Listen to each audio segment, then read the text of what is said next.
bisa dengan mudah memaafkan. Oke. Bisa dengan misalnya kayak seperti kemarin di Mahkamah Konstitusi gitu Mmm, kan. mmm, Padahal itu kan jelas-jelas hal mmm, yang, melanggar undang-undang dan mengkebiri oke, Mahkamah Konstitusi yang kita mmm, agung-agungkan itu. Tapi masyarakat ya ya sudah, dia sudah jadi presiden, dia sudah jadi wakil presiden, mmm, seperti itu gitu. Karena kami di Flores itu mmm, dulu, eee, buku itu selain Alkitab, kebetulan bapak saya itu, guru sejarah, dia punya buku di bawah bendera ah, revolusi itu. Jadi kalau lihat buku ini tebal, saya buka buku, saya lihat, wah ini ada tulisan tentang surat-surat dari Ende gitu. mmm, Saya baca, wah ini orang hebat ini mmm, Bung Karno ini kan. Kultur itu juga yang digerakkan oleh pemimpinnya mmm, gitu. Dalam ya kita lihat, ya kerja keras gitu. kerja keras, Etos, mmm, kerja itu menjadi suatu, menjadi suatu keyakinan bahwa orang orang tuh, mau berubah kalau dia kerja keras gitu. mmm,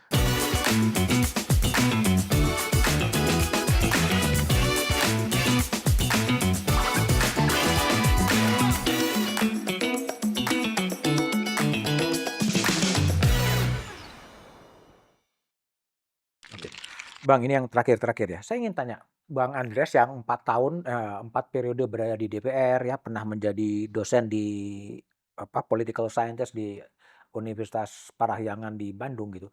Kalau saya tanya, apa sih sebetulnya problem bangsa ini ya, problem bangsa Indonesia gitu, sehingga tidak bisa bergerak sepesat ya, relatif ya, dengan bangsa-bangsa lain. Sebenarnya apa akar masalahnya sebenarnya? Eee, saya satu hal yang saya lihat dalam, perjalanan, sebagai politisi Yes, dan orang yang belajar ilmu politik, belajar sejarah gitu. Kita ini kadang-kadang terlalu permisif gitu. permisif. Ya permisif terhadap hal-hal yang seharusnya tidak dilakukan, tidak terjadi. Mmm, Sehingga kemudian kita, apa, bisa dengan mudah memaafkan. oke. Bisa dengan misalnya kayak seperti kemarin di Mahkamah Konstitusi itu Mmm, kan, eee, ya orang semua, "Oh ya dia sudah terpilih, mmm, dia sudah." mmm, mmm, Padahal itu kan jelas-jelas hal mmm, yang, melanggar undang-undang dan eee, ya mengkebiri oke. Mahkamah Konstitusi yang kita Mmm, agung-agungkan itu. Tapi masyarakat ya ya setelah kita ribut-ribut, ya sudah. Kemudian setelah terpilih, ya sudah, dia sudah jadi presiden, dia sudah jadi wakil presiden, mmm, seperti itu gitu. Dan orang kemudian memilih lagi.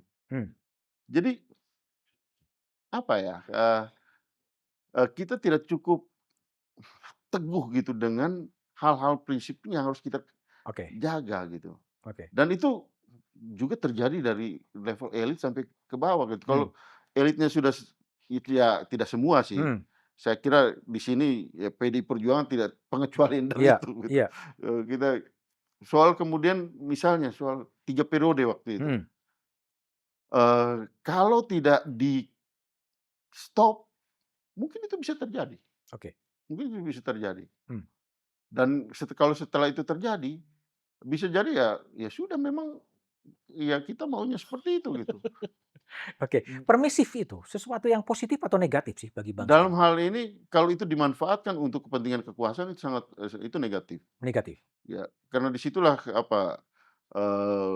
ya kalau kemarin Hasto di dalam ininya, Ah, di dalam disertasi? disertasinya itu dia bilang the triangle of Machiavellian, Mmm, power itu kan gitu. mmm, Itu bisa sangat mungkin dimanfaatkan untuk itu gitu dan orang bisa dengan mudah apa, juga mencari alasan untuk mengatakan bahwa mencari pembenaran gitu. oke, Mencari pembenaran dari apa yang, melanggar etika, oke, melanggar hukum bahkan, eee, tapi selalu dicari pembenaran oke, dan kemudian, itu menjadi berjalan terus gitu. mmm, mmm, Dan saya kira itu yang menurut saya, kita tidak maju-maju kalau kita, hanya, berkutat dalam cara berpikir dan cara berperilaku seperti itu oke. gitu. Jadi permisif terhadap berbagai Berbagai penyimpangan-penyimpangan ya, tidak penyimpangan-penyimpangan, punya prinsip sama prinsip sekali ya? Oke, itu yang pertama. Yang kedua, kalau Bang Andreas lihat gitu, negara bangsa mana sih ya di luar Indonesia mungkin yang menggambarkan sebuah cita ideal dari seorang Andreas Hugo Parera sebetulnya? Saya kenal saya dulu lama Jerman, di Jerman, saya oke. kagum dengan apa, bangsa Jerman dengan sejarahnya gitu. Mmm, Tapi saya juga lihat, eee, ya karena itu ya mereka jauh lebih lebih dulu dalam ya, perkembangan sejarah. Mungkin kalau kita mau bandingkan dengan orang Korea lah, bangsa Korea Korea, Selatan? Korea Selatan lah. Mmm, Dengan Korea Selatan, ya Jepang juga mungkin, tapi ya, Korea Selatan ya paling, apa ya, paling, mungkin karena kita merdekanya bahkan kita lebih dulu, yes, mereka mengalami perang yang heeh, begitu, tapi mereka bisa cepat, apa, melakukan, eee, pembenahan di negara dan mengalami kemajuan.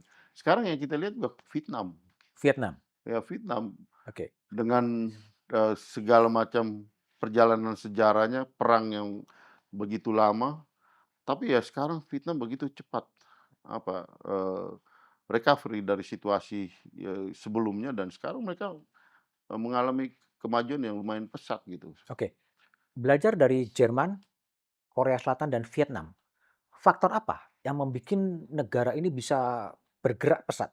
Faktor pemimpin atau faktor kultur sebenarnya? Mmm, saya kira dalam hal ini, eee, kultur itu juga yang digerakkan oleh pemimpinnya Mmm, gitu. Dalam ya kita lihat, ya kerja keras gitu, kerja keras. etos, Mmm, kerja itu menjadi suatu, menjadi suatu keyakinan bahwa orang orang tuh, mau berubah kalau dia kerja keras gitu. mmm, Dan itu kita lihat pada ya tadi kalau orang Jerman, orang Korea dan dia kemudian ketika dia bekerja, dia memperoleh reward dari pekerjaan itu, dan itu harus diatur di dalam, sistem yang sistem kehidupan bangsa itu gitu oke. dan atur regulasinya. Kenapa? Karena orang Indonesia ini juga kalau di luar negeri kerja keras, Mas. Iya, Saya perhatikan kalau orang tapi kalau karena mereka tahu bahwa mereka bekerja keras karena mereka dapat sesuatu dari situ gitu. Tapi kalau di sini kan banyak juga orang bekerja setengah mati gitu, tapi yang orang yang tidak banyak kerja justru lebih banyak menikmati hasil daripada kolektivitas dari bangsa ini gitu. oke, Bang, gini, tadi soal nation state ya, Jerman, Korea Selatan, dan kemudian Vietnam ya. Kalau kemudian saya bertanya gitu, pemimpin di dunia gitu, yang menjadi idola atau mendekati cita ideal seorang pemimpin menurut Bang Andreas, siapa itu? Ya saya tuh pasti kagum sama Bung Karno gitu, Bung artinya Karno? sebagai pemimpin Mmm, bangsa karena ya saya belajar ya artinya saya membaca dari buku-bukunya mmm, Bung Karno di bawah bendera revolusi mulai dari karena kami di Flores itu mmm, dulu, eee, buku itu selain Alkitab, kebetulan bapak saya itu, guru sejarah, dia punya buku di bawah bendera heeh, revolusi itu. Jadi kalau lihat buku ini tebal, saya buka buku, saya lihat, wah ini ada tulisan tentang surat-surat dari Ende gitu. mmm, Saya baca, "Wah ini orang hebat ini mmm, Bung Karno ini kan."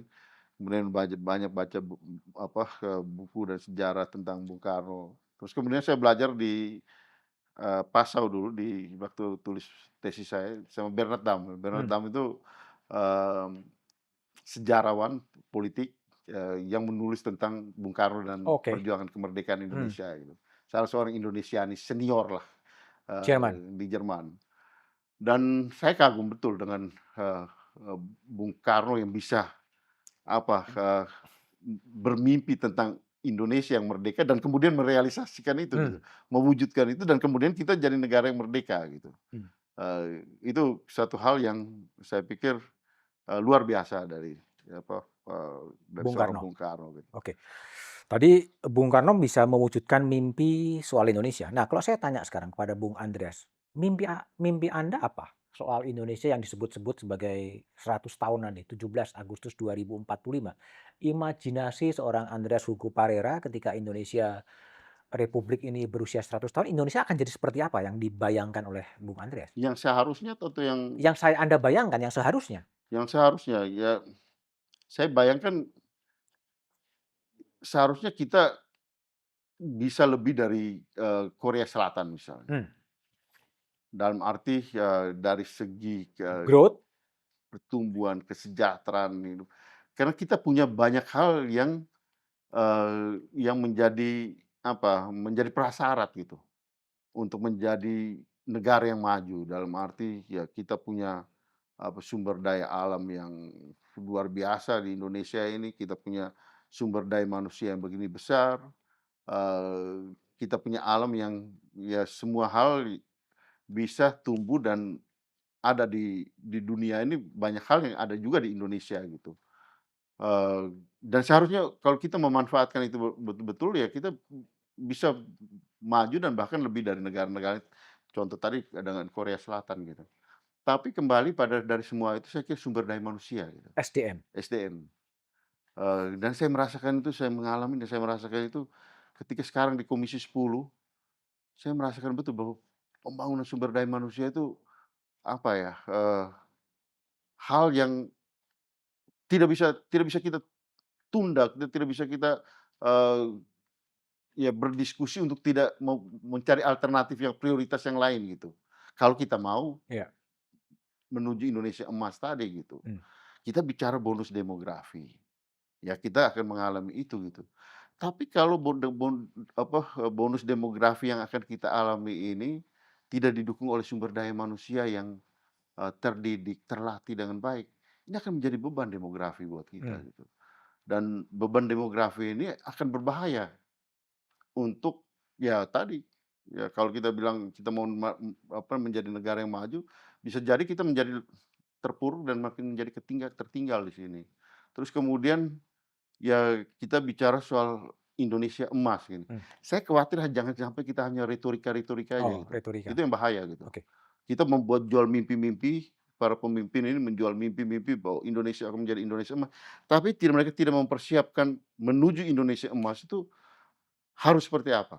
Dan menurut saya itu salah satu yang utama dan terutama itu adalah sumber daya manusia. Mas Budiman bayangkan, kemarin di evaluasi kami ketika kami dengan Kementerian Pendidikan dan Kebudayaan, lama belajar orang Indonesia itu berapa tahun, Mas? Mmm. 7,69 tahun. Artinya apa? Tidak lulus SMP. Mmm. Itu rata-rata orang Indonesia gitu. Bagaimana kita bicara soal bersaing di Mmm. tatanan global yang seperti dulu Presiden Jokowi selalu Mmm. sampaikan, "Wah, kita bangsa Indonesia akan masuk dalam persaingan global," gitu. Itu tahun 2014 dia omong seperti Mmm. itu kan. Ya yang terjadi adalah ya banyak orang kita yang kerja ke luar negeri hanya jadi TKI termasuk banyak orang Flores gitu kan. Mmm. Saya harus katakan itu karena ketika di daerah di dapil saya omong sama apa, konstituen saya gitu, "Kalau kamu tidak sekolah dengan baik, tidak memanfaatkan kesempatan pendidikan, beasiswa ya gitu, yang terjadi adalah kita hanya jadi, mengirim TKI-TKI dan banyak yang menjadi korban di sana. Gimana kita bicara soal apa, masuk di dalam persaingan pasar kerja yang apa, ya membutuhkan orang-orang yang punya skill yang lebih tinggi. Kalau kita pendidikan kita hanya SD atau tidak lulus SD, kita nekat pergi ke luar negeri hanya karena modal nekat gitu. Mmm. Nah, ini yang saya kira harus kita apa, benahi dan yang kembali tadi, lama belajar harus ditingkatkan. Pendidikan vokasi, kemudian ya kita masuk di dalam perguruan tinggi, ya kualitas perguruan-perguruan tinggi kita itu harus kita, tingkat. Sekarang gelar sarjana, doktor itu orang kadang-kadang saya ini kan dosen juga, jadi saya kadang-kadang malu gitu lihat itu Eh. ya. Eh. Orang kemudian berlomba-lomba menjadi doktor gitu Eh. kan, tapi dengan cara yang Eh. dan universitas kemudian Industri juga? menjadi industri dari berbagai gelar itu gitu kan. Bagaimana kita bicara soal kualitas, Sumber daya perguruan manusia? sumber daya manusia dan perguruan tinggi seperti itu gitu. Oke. Jadi ini semua hal yang ya menurut saya menjadi pekerjaan rumah kita dan salah satu fokusnya pada pembangunan sumber daya manusia. Jadi 100 tahun Indonesia Republik Indonesia, pesimis, optimis, atau realistis? Saya tidak mau bilang pesimis, tapi saya realistis gitu dan dalam realistis ini, apa, membangun harapan untuk optimis. Oh iya, Di tengah realitas ini kita harus membangun harapan untuk untuk optimis optimis. ya. Kan biasa sebetulnya bangsa ini menciptakan mitos-mitos ya, soal kemerdekaan menjadi sebuah mitos, pada era Orde Baru juga menciptakan mitos tinggal tinggal landas kan. landas, ya. Sekarang menjelang 100 tahun juga Indonesia emas gitu. Itu ada. Mitos-mitos yang diciptakan untuk menuju tapi kita nggak tahu juga formatnya jadi seperti apa gitu. Nah itu yang saya, yang saya maksudkan tadi, membangun mitos dengan retorika-retorika yang menarik gitu, Heeh, kemudian orang semua terbuai dengan itu terbuai. gitu. Ah. Eee, Dulu tinggal landas, terjauh, kita terjerembab di dalam landas itu gitu. Tidak pernah tidak pernah ini, sekarang ya emas itu, Oke. ya emas apa ini nanti kemudian. Kalau di Jawa banyak Mas, Mas. Kalau kami di Flores nggak Di ada Plus Mas. nggak ada Mas ya. Oke, Bung Andreas Hugo Parera ya. Itu teman-teman kita telah ngobrol dengan Andreas Hugo Parera, politisi senior dari PDI Perjuangan soal mimpi-mimpinya ya, soal kelemahan dari bangsa ini, termasuk juga soal demokrasi. Silakan Anda memberikan komentar, like, share, dan juga jangan lupa subscribe. Kita ketemu lagi dengan narasumber-narasumber pilihan berikutnya. Bung Andreas, thank you. Thank you Mas, sukses.